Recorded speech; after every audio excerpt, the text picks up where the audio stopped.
Tamara Calder Richardson. Some people know me as the Southern Belle Medium, and welcome to Seeking Heaven, the Near-Death Experience and Other Phenomena. And today we have a special guest speaker, Sylvia Isaacson, and she's here to talk about her book, Downloads from Heaven, and also her ability to be able to channel the angelic and heavenly realms where God and Jesus is and the angels. And she's going to tell you how you can also get downloads from heaven. And I'm sure you're probably already having angelic encounters, but maybe you just don't realize it. So we're going to talk with Sylvia, and we're going to find out more. So welcome to the show. Thanks, Tamara, for having me. I'm honored to be here. Well, I have really been looking forward to this, and I personally myself have read Sylvia's book, Downloads from Heaven, which you can get on Amazon. I've read it twice, and there's such beautiful, sweet, to-the-point messages. And it's funny, I was telling Sylvia the last time that I was reading the book again, that I started hearing in my right ear a ringing, which for me personally is always in the right ear, is when I get communication either from spirit or from when it's the ringing in the ear, which only lasts a second, is the angels. So the angels must really like Sylvia's book. You can't get a better testimonial than that. So tell us how you were inspired to write the book, and maybe even start before that. You said you were receiving information through a dream state at 8 years old.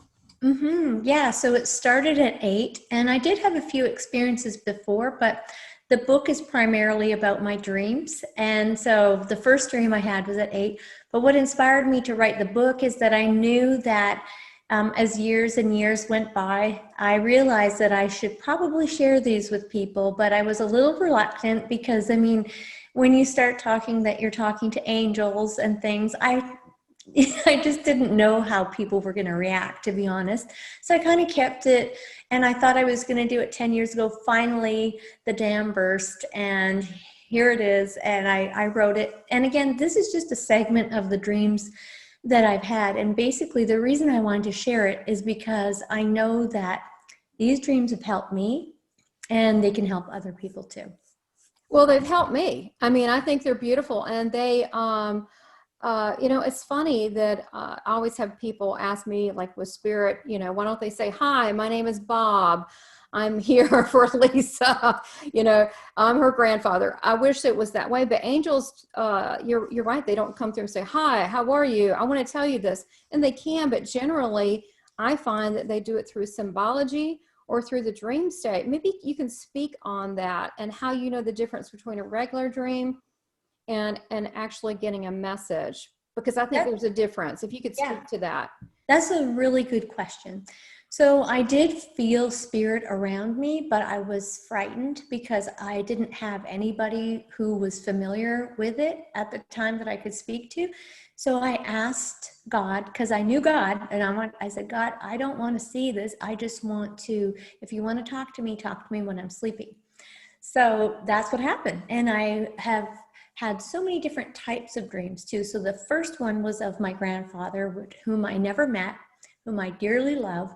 He introduced himself, and as he was speaking to me, he was a young man, and he had perished a lot later in life, but he appeared to me as a young man. When he spoke to me, his lips were not moving, which it seemed kind of weird at the time, but it didn't really dawn on me what was going on. Basically, he was communicating telepathically.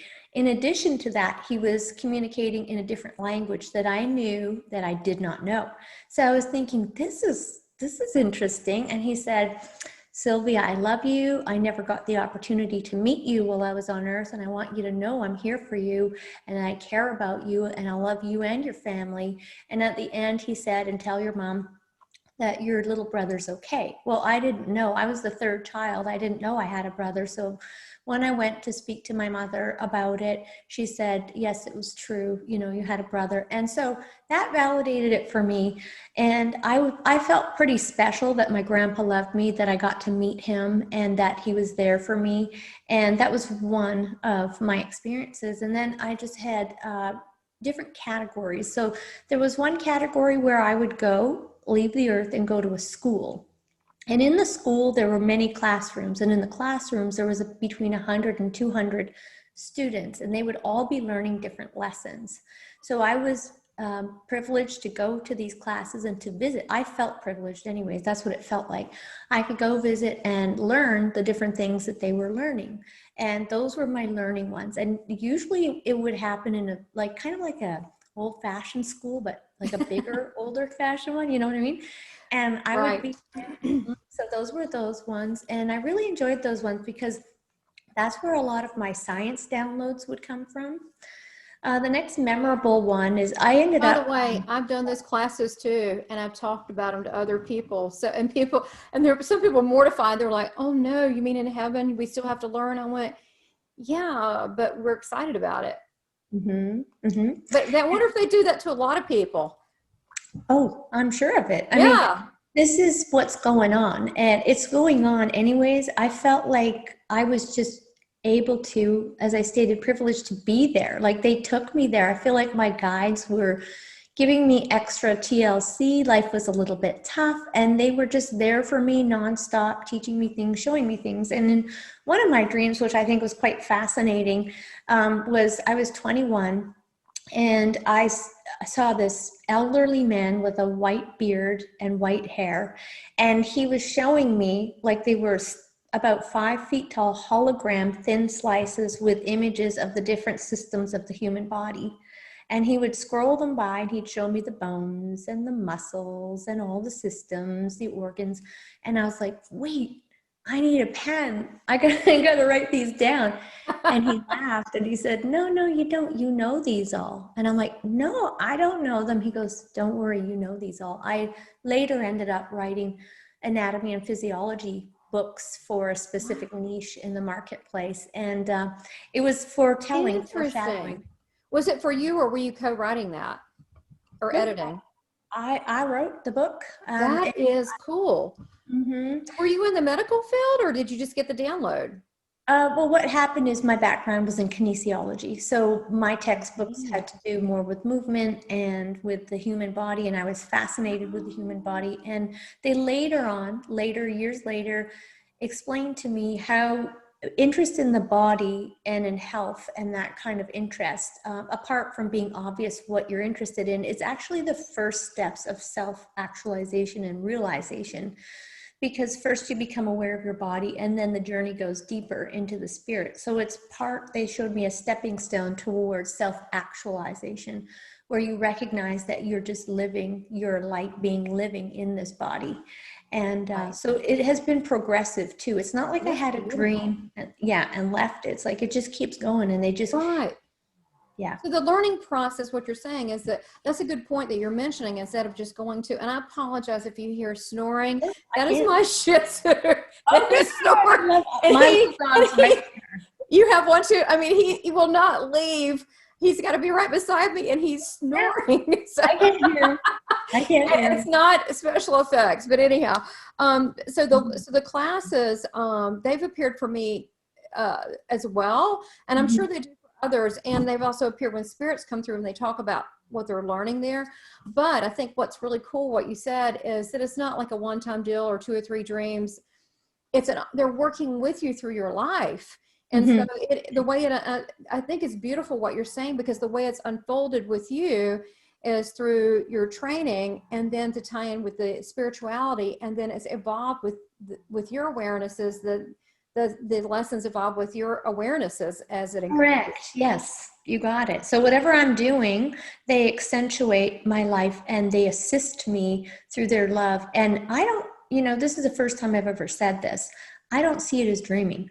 I see it as that I live over there at nighttime. I'm in a different dimension. It's very clear to me. It's not like occasionally I have a dream, so to speak, but primarily I'm just living over there. There's 8 hours of life there, and then the rest of them are here. I totally get it. And it was funny because when you kept saying dreaming, and I felt like I got to know you a little bit better, reading your book. And I'm like, she's not dreaming, she's journeying every night, which is what it was funny. Because when I had another guest on my show, Ingrid Hunkler, she was talking about she liked to sleep a lot, especially as a kid. And I went, I do too. You know why? Because I get to check out and go over there. Now you can do it at will in a meditation, but you still need that restful time to be able to connect, to be able to get that download. And that's for all of us. I mean, I believe they're working with all of us like this all the time, and we may get glimpses of it. And hopefully when people hear this, listening to how they interact, your angels, your guides, of course, God is, you know, in charge, the divine, whatever you want to call it, the creator. You know, we can all think we know what that is. It's the source of love, but we, you know, we don't really know till we cross over to experience that. But we have a team. But I love the fact that you know, they're constantly working, and I've seen that with me. Have you felt? And so I think it's more journeying, or you can call it, what is it? There's waking dreams. I have had dreams that I knew it was a lesson. I woke up and wrote it down. But I definitely, the journeying is the way to go. That's why when you're really in a good sleep, I get at midnight, and it's pretty awesome. Tell people how they can start getting glimpses of knowing the difference between having just a dream, or just basically acknowledging or recognizing that they're having their, you know, I tell them their heavenly posse, their guides, their angels working with them. How can they tell that it's not just some crazy thing, but actually they're trying to communicate through this dream state? Yeah.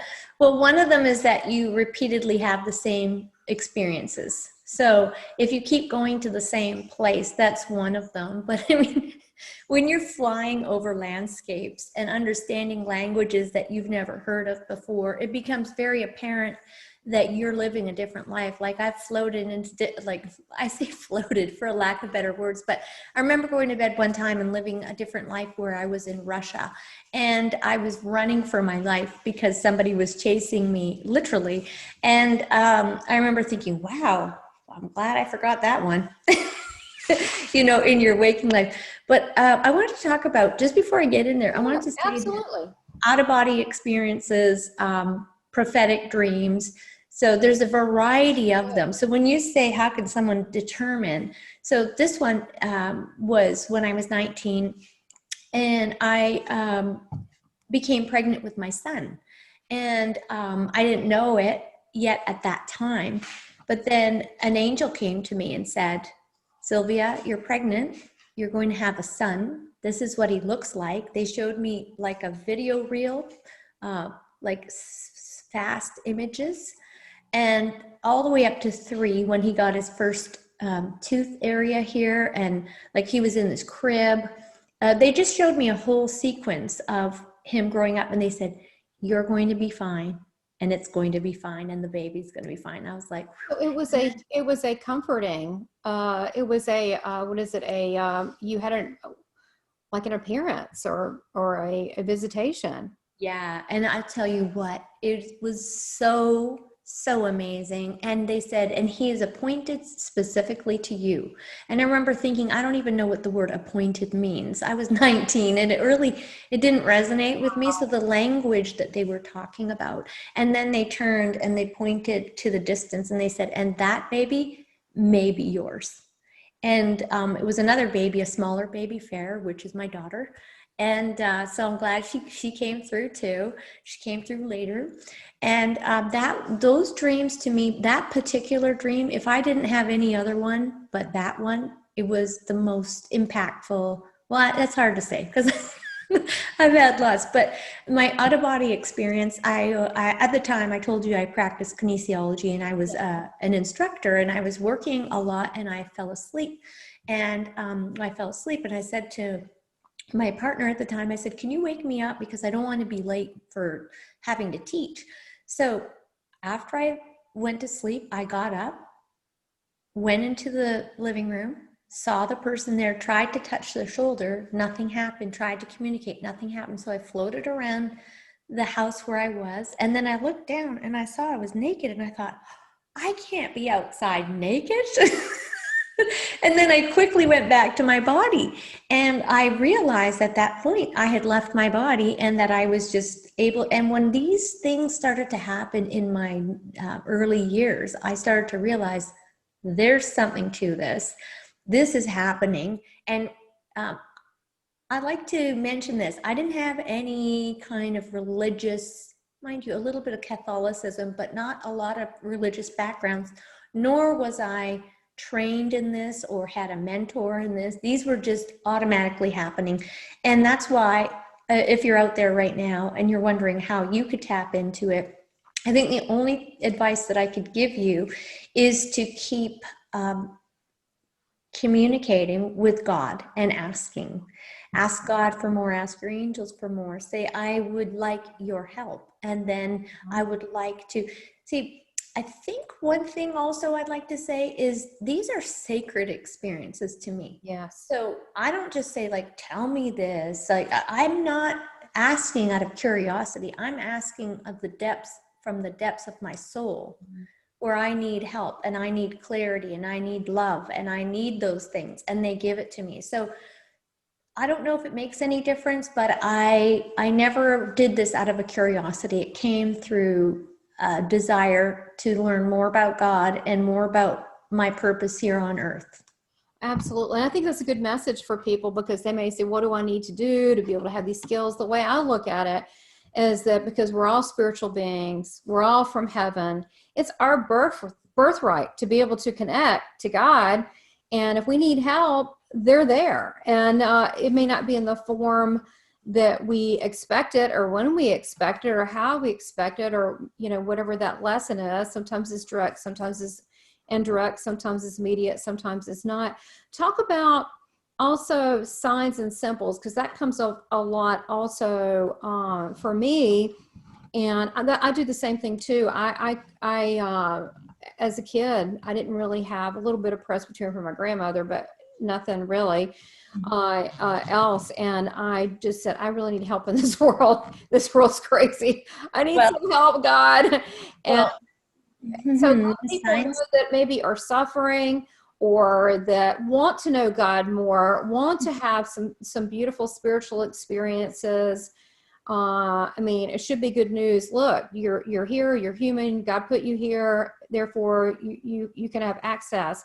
But maybe talk a little bit on that, and then also symbolism, because they also communicate in that way. Maybe you can give some examples. Sure. So number one, synchronicities. So things that you think happen that you're not sure, be sure about that. Like those types of things where deja vus that you've had, or maybe you've been focusing on something and suddenly it's right there. Like you've said a word or something happened, a situation, you thought about it, or you thought about someone and they called you.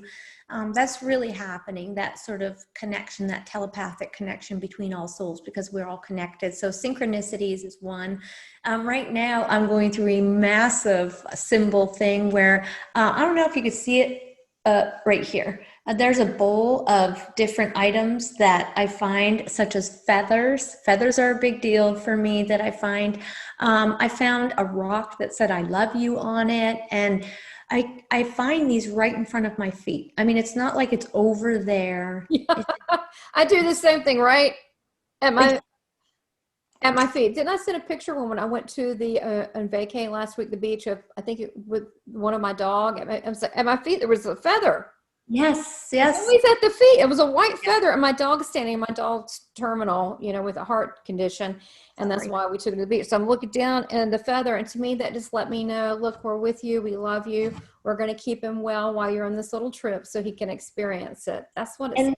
So for people who think that, now you could find a feather anywhere, because I live in a pretty natural setting. I went to New York prior to COVID, and I was in the middle of the concrete jungle. I mean, in the heart of the city, and I found a feather right at my feet. So I was like, hey, you're following me. This is great. I feel here, and I feel so, I felt so loved. And those symbols, I mean, it really, you have to be willing to receive. And then once you're willing and you open yourself up to receive, it's like, I find them every day. I'll walk out of my door, and out of nowhere, there's a dime there. I'm like, where did this come from? Like, I don't even have change in my house. You know what's another funny thing that just happened to me? And it happens so much I don't even think about it, but I think it happens to other people. They just need to be aware. But I was going to wash my hands, and it was in a restaurant, and you still have to wear the mask and all that, but you were at the restaurant. And I was getting ready to turn on the faucet in the ladies' room, and there was a penny. A lot of times I'll take that penny, and I'm like, and it was kind of awkwardly on there, like at an angle. And I took it, and obviously it was a very clean penny. It had been in the water. It was very clean. And I looked at it, and I looked at the dates. Sometimes the dates mean something too. Oh, wow. Yeah, I Or the didn't. quarter, if you look, it'll say like Arizona or this or that. Sometimes that means you're supposed to go there. Or Yeah. sometimes, yeah, or sometimes I'll take the dates if it says like 1956, and I'll add them up and see what it is, which there, could be an angel number, it could be 333, the sign of Jesus, 222 means I'm always on my path. And I don't like the number 555. I think that sucks. It means you got to change something. Oh, well, just so the people listening, all of these signs are extremely comforting, and it's worth it to do the inner work and communication that it takes to let go of the layers you have between you and God, because those layers weren't created by God or Jesus or the angels. It's just a matter of you asking them to come to you. Letting go of shame and blame and judgments really helps to be a receiver of those things. And I notice that the more I've become connected with God and moved away any of the blocks that I had between me and God, that there's a clear channel all the time. I literally feel like, hey, like I can talk with God anytime. And I know it sounds, and you can too. That's the Well, it thing, sounds right? beautiful. I believe it. I mean, no, it's great. I want you to talk, Sylvia, about blocks for people, because I want them to get where you are. So talk about blocks and what could be, this is not a judgment thing, but just like what are possible blocks that humans experience? I think one of the biggest ones is shame, because they think that anything that they have done or said, see, because we keep everything imprinted on our soul and the Akashic records. And I think people feel like, and by the way, that's why we don't remember all of our past lives, because it gives us a fresh start every time. When we go back to spirit, we see the big picture, but as we're here, so as you move through life and you do things, you feel, you potentially, I'm not speaking for everyone, potentially feel unworthy of God's 100% radiant and explosive love right on your life. So those kinds of thoughts turn into feelings, and they sit in your energetic field, and they create blocks for you, not for God, potentially create blocks. And by the way, if God wants to communicate with you, Jesus, the angels, they will. But for us, we're part of that receiver. We are part of that transmission, and we can block it, like I said, with shame or blame or judgment. I had no idea that I was participating in that as much as I was. So really, when someone's doing something to us, we generally have a knee-jerk reaction where we want to respond immediately or retaliate, or we feel we're not thinking about that person being a soul that potentially isn't evolved enough, or doesn't have the same level of awareness in order to respond in the way that you wanted to. Also, on the other side, perhaps we need more than the average person, or maybe we're not hearing with our hearts besides just our ears. So there is definitely communication, which I feel that's something I want to share with people, is to lay down your arms, lay down your defenses, and at least listen. And if you hear a lot of trouble there, it's really a warning sign that that individual could potentially be, okay, having their own personal struggles, and you just happen to be that person on the receiving end, and it has nothing to do with you. And so to take that negativity and start to fester it, really you're just continuing the chain. So stopping that, because remember, we're all going to God. Right. That's all that's happening, and we're all part of God. So the only thing in between is all the chatter, noise, disbeliefs, and like limited beliefs is what I really want to say. Yeah. That's it. Well, and I think what you were talking about, letting it all go, I think surrender, is important to me, like surrendering, like, look, I don't have all the answers. I don't know what's wrong with this person, or we have family members. You know, it's almost, I don't know if people feel like I do sometimes. You can almost help a stranger than someone that you know really well, like a family member. And sometimes you're just at the point like, you know, God, I don't know. To me, that's what prayer for other people is for, is to kind of open up their blocks and You say, got hey, you're like, and you know, maybe there's a person, whoever, and they've got a horrible attitude. Everybody knows it. How do you handle that? You try to be kind. It's still there. Finally, you can say, look, God, I don't know what's going on over there. Yeah. Wow. But just want to, you know, can you help them out? Like, can you send some angels? Can you help them out some way? I think that prayer for other people helps open their blocks up so they can receive. And also, Tamara, in conjunction, because I agree 100% with what you're saying, pray for ourselves to have more compassion, more understanding, more wisdom, more clarity. And why is this person in my life right now? And what can this teach me? And how can I actually influence this cycle or this? And now, I want to be very clear. I'm not saying that we have to fix people. I'm saying that by being compassionate vessels of love and great examples and having that energetic field, that automatically, by default, adjusts what's around us. So when we become angelic, so to speak, when we become that way, we're creating and facilitating an environment where these people can literally heal and bathe within the love that you create. I agree. Well, we're supposed to live by example. That's what Jesus said. So, you know, it's funny. I don't always do that right. You know, I trip, you know, I make mistakes, and, you know, I get, you know, I have emotions over things, but I think that when you focus on the love of God and bring it in your heart, then it not only heals you, but it amplifies and helps heal the world. So, Yeah.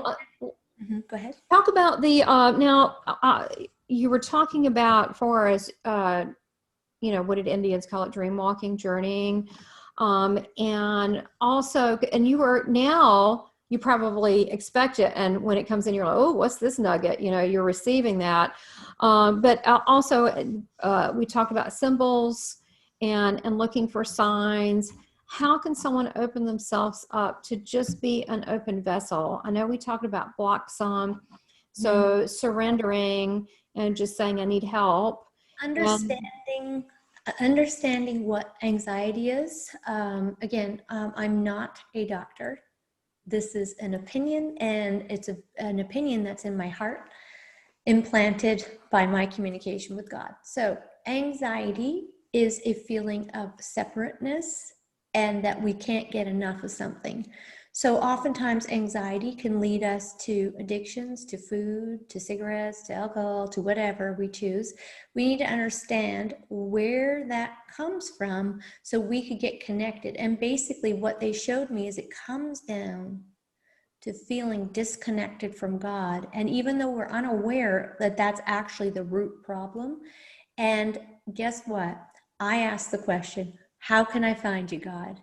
And the answer blew my mind because I wanted less anxiety. I didn't want to feel depressed. I didn't want to feel any of the feelings that I was experiencing, which is part of the human gamut of feelings, okay? This doesn't make you different or weird or bad. It's part of the human gamut to feel anxiety and these things. Some people more or less. Anyhow, he said, you can find me in the beating hearts of all living things.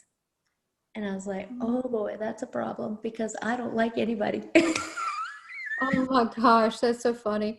I mean, I just got to tell you. All living things. Wow. Well, we don't want to exclude trees or no, nature, but yeah. I actually asked, and I make a joke of saying, Wow. "Oh my gosh, I didn't like anyone." And let me just clarify because I love everybody, but I did ask about the trees, Tamara, and he said, "Yes, Did you? What about trees? yes." That's what that was my first question. And what did he say? Oh yeah, I'll tell you about that. Let's put it. Okay. So I do love people. It's just that I interpreted my personal pain as a result of interactions with certain people. And I thought that I could predict how people were. I became very clever into understanding how people were, and I dodged it and developed a persona and an identity based around protection, like people do. People do it anyways. They might see it or not see it, but they do that. So now I realize that I have the power to find the love in people. Like I can literally transform through looking for God in people. To And me, sometimes, yeah, sorry, go ahead. no. To me, can't you sometimes see it in their eyes? Here, I'll take mine off. Yeah, yes, of course. Yes, of course I can. I And see you it in know, your eyes. I mean, I see that, I see it radiating, and you can see your sincerity and your love and your willingness to share yourself with people. You can see it in your eyes. yeah, the eyes are the windows to the soul. There's a saying like that. And I think this is particularly for people who become hurt in life. And I could say in the beginning, because I was ultra sensitive, and I think it's a good time to talk about, what do you call this? Empaths. I'm pretty sure I was an empath because they said I'd cry about everything when I was younger. Well, that makes you ultra sensitive to a lot of things, information, guides, spirit, but it also makes you more sensitive towards the potentially negative things that people say and do. And I had decided to contract versus expand. So I limited my socializing and things like that because I really didn't want to be subjected to these things. And now I feel freed and really happy. And even if someone's cranky or whatever, I'm like, yeah, like that's just what's going on with them. And I just keep on trucking. I don't think that they have something for me. Now, tell me how you made that transition. This is a big deal, what you're saying. A lot of people can learn from this. Explain how you made that transition. Well, when God speaks to you, spoke to me, it was he was talking to me. And if he told me that's where I'm going to find him, like in my everyday life, because we're talking about living on earth here. I think maybe people who have had NDEs, such as yourself, right? And because you've been there, but I think most people on earth are like, what's the purpose? Why am I here? And why are all those people here? And why are they doing all that stuff that I don't like? Right? That's cute. Yeah, where are those people, the weird Why ones, are those the not people so here? nice ones? Why are they here? Exactly. And I know people ask that on my channel all the time. They always say, well, God is real. Why? Well, the thing is, I can't answer those questions except for I know I'm exactly where I'm supposed to be. So if I'm supposed to be here, I'm either supposed to help, learn, do, take action. I'm not supposed to give in or give up. And that includes my connection with human beings. And that was the point that I realized most recently after 50 years. It took me 50 years to figure this out. It doesn't have to take you 50 years, but it took me that long to realize that that's where I had to cultivate the garden of God in people's hearts by seeding. If I couldn't find it, I needed to plant the seeds so the next time around I can enjoy the flowers. And I'll tell you, it really works. Well, that's beautiful. I mean, and it also shows a willingness. You're right. If we're here, we need to participate somehow in life. We need to give it a go than just hide away. But I could see that. That makes a lot of sense. I bet you a lot of people do that, where they get disappointments or hurt by people and they just withdraw instead of expand. But that's not the answer because, you know, I found most people are beautiful, and you're going to occasionally meet a rotten egg, and they're here for a reason too. They're here to learn from other people as well. So yeah, I think that's what you said right there is going to help a lot of people. Okay, and here's another dream bombshell for you. I know we're wrapping it up probably at this Yeah. point, but Yes, we've got not quite 15 minutes, but what I wanted to do before we ended, I thought maybe you could say this, any other points that you wanted to mention to people, and then maybe we could do a prayer to help people, like the one you said to God to help people, like I'm stuck, or I have a block, or yeah, I've been hurt, or something like that could help. We could end on something really positive. I'd love to do that. Okay. So in this dream, I was a woman driving in a car, and it was a Chevy car. Don't ask me why. And I was in like a place like Cuba, I think. That's what it seemed like to me. All right. And I was driving and I felt very busy and important at the time. I needed to get to my appointment and it was very important. And a child was in front of me, and the child was a little bit disheveled and, you know, basically in the past would have just said, okay, now get out of the way, you know, like that kind of thing. And that's actually not my character. So I was surprised in my dream. I don't feel self-importance, and I wasn't. I'm not that way to children. But anyways, in the dream, this was my character. This was supposed to be a play for me to learn. So I got out of my car and I said to the child, move along. I've got to drive. I got an important appointment I got to go to. And then a lady on the diagonal, so if we were looking at a clock, she would have been about 1:30. She was all dressed proper with a proper hairdo and a proper dress. And she floated sideways in front of me and she said, when you learn that that baby, you and me are one person, then you're going someplace. Wow. Wow, that's deep. That is really deep. So And really, we're kind of all an extension of an experience being here of ourselves because we're all part of God. That's deep. That's a good one. That's yeah, good. so we can't really go anywhere. Okay, now I just want to reframe this because there's all different people coming from all different backgrounds here. Okay. The essence of the dream is we have to help one another back to the journey to God, and that we can't leave our brothers and sisters behind, and that nobody's better or worse. We're all experiencing different things, and we need to honor where we're at. Now, there are extreme cases where this does not apply to, and I don't want anyone to think that they need to attach themselves to somebody who's being abusive or hurtful or negative or anything like that. Please don't misinterpret that. I'm talking everyday average occurrences, which is 99% of our Right. lives that we're You're right. experiencing. We need to be tolerant and understanding. More importantly, compassionate. If you can't have tolerance, at least have compassion.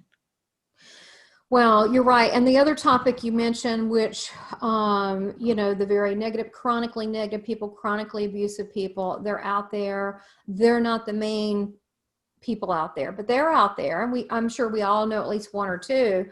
And that's another topic. Maybe we'll have another show on boundaries, right? We could, you know, that could be good for later on, but that's more in that area. But you're right. Most people are not that. They're not. Mm-hmm. And yeah, so I keep saying it's the last one, but this is the last one. So I had a turbulent relationship with my mom, and I never understood why. And I always felt like there was a big disconnect, and I was missing out, and it was terrible. And then when my mom passed away over 3 years ago now, I went into meditation. And in my book, I talk about smoking and being addicted to smoking. And I said to God, you know, please just help me stop. Just help me stop. And so suddenly I heard that this was the first time I ever heard God audibly awake in my meditation. He said, it's not the cigarettes. And I said, what? Did I just hear something? And he said, it's not the cigarettes. It's the anxiety that you feel. And the anxiety is what we all feel. That's why I made Earth for you, beautiful blue and green, with water and emotion. I made this for you so this is a healing place so that people can come here and heal. And I said, no, God, you don't understand. It's, you know, my mom didn't love me the way she should have, and on and on. And then everything changed. Literally in my backyard, wind came. My mom came as a young woman. God, Jesus, everybody was there. And I was like, oh my God. I mean, it was like the earth moved. And he said, do you see that woman? That woman is my daughter. In other words, he was defending her. And he said, I love that woman just like I love you. And he said, it would be better for you to be mindful of living your life, your best life, and leave that alone. You don't see the big picture, and I will take care of those things. You need to take care of yourself and your life and everybody in it. And I was like, never again will I ever be upset. And in other words, the feeling and the download I got is my mother was specifically appointed to me, that she gave me the grace of having this experience as a soul loved me enough to come to teach me the lesson of how to be the best love person, the best mother, the best, because of the pain I experienced, it cracked me open to realize the depth of meaning of what it means to be a mother, to be a lover of Oh, people. wow. I get that. I got it. So you're saying, well, you know, it's funny. There are people in this world that take for granted their children, their life, and by experiencing the opposite, which is kind of what Earth is all about, we can have comparisons. And by experiencing the opposite of maybe not getting the most perfect experience, you were able to create the experience for your children, that the love that you didn't have, correct? Yeah, but it also, yes, okay, on one level. But when you go to a deeper level, what in my spirit journey, why did I choose? Why did me and my mom make a pact for me to learn these lessons and to awaken up? Soul Perhaps, agreements. perhaps there was a little bit of, what we, a lot of us suffer on earth is we don't realize how selfish we are in terms of where we put our interests and what we value as important. And there's nothing, I've been shown, there's nothing more important than the love of each other, particularly, the ones that are closest to you, which are your family. And that's tough because we all have those members that are. Sometimes it's hard to love people that are difficult, which is where you need some help. Yeah, if you think about a real play, there's a protagonist and the antagonist. And Yeah. without the antagonist person, you really don't have a play. You just have one even road. And I'm not an advocate for bad things. I want everything good. And I'm waiting for the day that we all can just love ourselves and it'd be a happy day. However, as it stands right now, we need things to illustrate to us how we can best let go and surrender, as you stated. You're right. It's just the nature of Earth and whatever particular agreements we've made beforehand. So that's beautiful. Well, is there anything that you want to wrap up to mention? Again, you can get Sylvia's book, Downloads from Heaven, at Amazon, and any other place. Well, first of all, I'd like to say, if you've been enjoying this, subscribe to Tamara's channel. Oh, thank you for the push. Thanks. Yeah, that first. And I would welcome you to come to my channel because that's what we talk about on my channel. I have guests on and I speak sometimes too. Well, I speak all the time, but I have guests, alternating guests. And actually, I'd love to have you on my channel. But if I had to wrap it up, number one thing is to learn to love yourself, connect with God, and know that no matter what, He wants a relationship with you, and He would rather see you happy and joyful and filled with His love than pursuing anything that does not bring you joy, happiness, peace. So that's His wish for you, and it is absolutely attainable. It just requires that you, like Tamara said, relinquish to Him and to want that.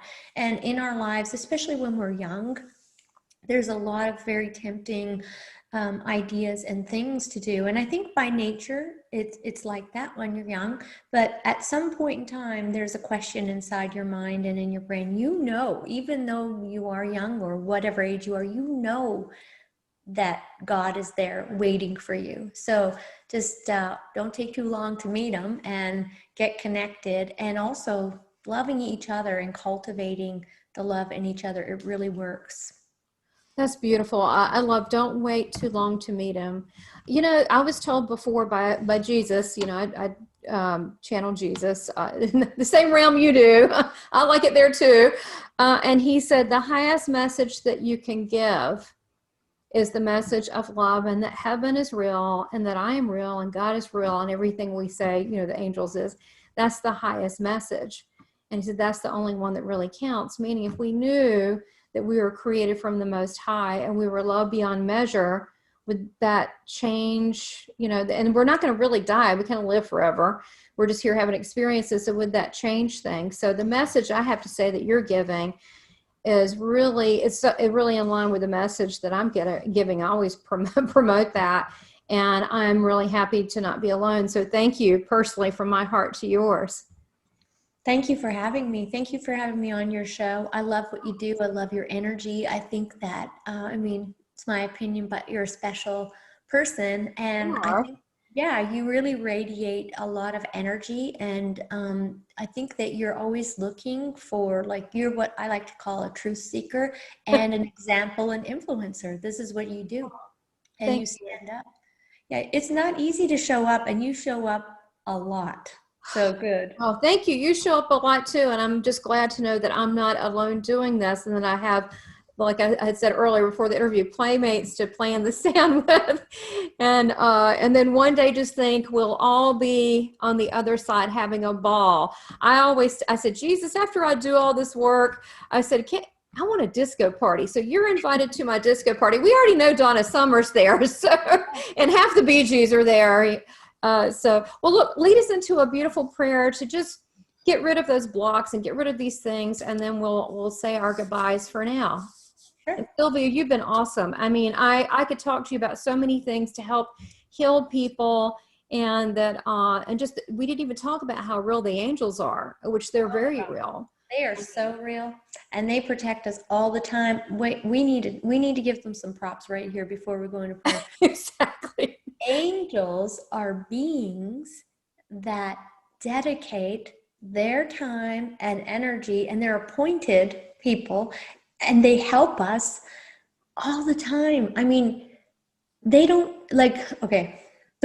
They don't have to do this. They do it because they want to, and that's why they're angels. And you can be an angel too if you dedicate your time in planting the seeds of positivity in whichever way and gift that you know how. And everybody has a gift. So let's go into prayer, Tamara.